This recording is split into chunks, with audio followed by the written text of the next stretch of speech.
કારણ કે ગુજરાત જ આણંદમાં, કારણ કે આ મુખ્યમંત્રી જ આણંદી બેન. કેવું આણંદમાં ગુજરાત. નડિયાદ જાવ તો આણંદ આવે.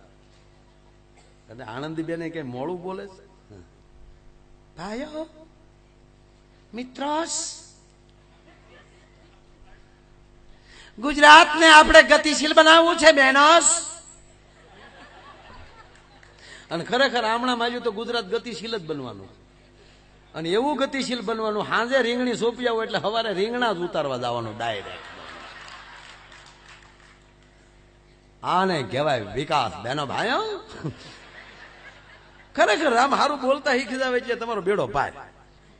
હા, પાછું નહીં પડવાનું. જે ક્ષેત્રમાં હોય ને મોડું નહીં પડવાનું. આ મોદી સાહેબ મોડા પીડ્યા ઠેઠ સુધી. હમણાં મોદી સાહેબ જતા હતા ને, એમાં સાહેબ વાવાઝોડું આવ્યું. આ તમને કોઈને ખબર નહીં હોય. ગાડી ગોથું ખાઈ ગઈ,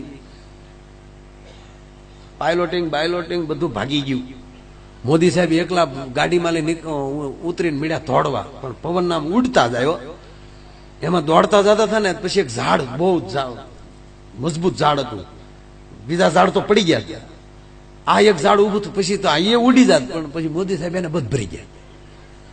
2 કલાક ઝાડને બધ ભરીને ઉભા રહ્યા. 2 કલાક પછી પવન થંભી ગયો. મીડિયાને ખબર પડે કે મોદી સાહેબ એકલા અહીંયા ઉભા, પબ્લિક દોડી ત્યાં ભાષણ ચાલુ કરી નાખ્યું. ભાઈઓ, એટલા પવનના સુસવાટામાં મેં જો આ ઝાડને બથ ન ભરી હોત તો બેનો ભાઈઓ આ ઝાડ પણ પડી ગયો હોત. મોડું પડવું જ નથી. આ ઝાડને મેં બચાવ્યું છે બેનો ભાઈઓ. કોઈનો આભાર જ માનવો નથી. એવું આ મોડું નહીં પડવાનું એમ. એટલે સારું.